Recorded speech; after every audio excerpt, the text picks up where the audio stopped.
Well, certainly when we think about the journey that education is going, 1 to 2 years is a very, very short time indeed. I think that there's been exciting progress around how we think about this digital world that we're living in and how technology can play a more meaningful role in helping students get tools and skills that they need to empower their future.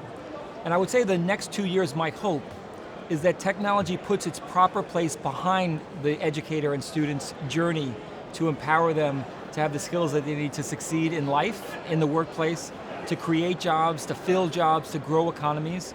And I think technology becoming more invisible is a success goal that every school leader, every company at Bett should aspire to, because we're making it easier to use, easier for teachers to take advantage of, and doing it in the proper way to make a purposeful connection to the future of a student. I think that when we saw the early days of technology, it was fueled by pioneers, creators, who were passionate about technology, but that technology was often happening in very, very small pockets. A classroom, a school, an area, and it was not shared by everyone or all. That led, though, to energy to create a demand for technology. Leaders said, we need to take a device for every child. But these were large proclamations without a lot of specificity, and in many cases led to confusion or challenge with educators who were disconnected from the opportunity. What a lot of technology companies, including Microsoft, have done has been much more thoughtful about how we can support the educator journey, how we can make technology that's focused on the classroom and the learning journey of a student. But all of those phases have helped us get to where it really matters, and that's making technology that fuels outcomes and impact on a student's future. And I think the journey for Bett and for our technology companies at Bett will be to support in a meaningful way that progression, the progression of a learning journey to help students and school leaders drive and inspire students to change their future. And I think technology has an important role, but it must not lose sight that it actually has to fuel and be a tool for that journey. I think it's trying to be comfortable being uncomfortable. This is a message, be comfortable being uncomfortable.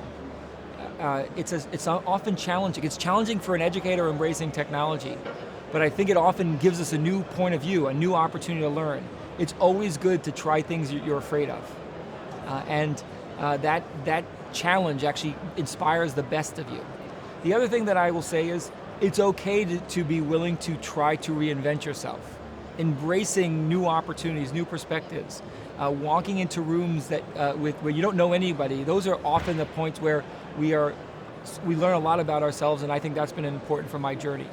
I get inspired often by also realizing the impact that we can make in a profound way on each other. I think when I look back on the work that I do and the work that we all do, it's about the connection to each other. You know, people are not going to remember career accomplishments and what they've actually done. It's the impact that they've had on others. It's the people part that really makes a difference, and I think that's a reminder of this. This is an opportunity to connect, to collaborate with people, to share, people who all want to do the same thing. There are many, many different companies with different shirts and badges on, sharing a core mission to help the world of education, to help school leaders drive successes, to help teachers empower their classrooms. And I think that can bring some connection points that we can all learn from each other and grow together. Well, one of the things is we're all on a learning journey, and we get a chance to learn about the new technologies and trends that we see from other companies from around the world. We get to learn from leaders who come here looking for support and what they care about and what they're prioritizing. The other thing that I think is important is to stay connected to the progress that we must make annually. I love these milestone type of events because we get a chance to reflect on, are we making enough progress? What has changed from the past year? Every year at Bett, Microsoft thoughtfully looks at what are the themes that came up this year at Bett that we didn't hear at all last year.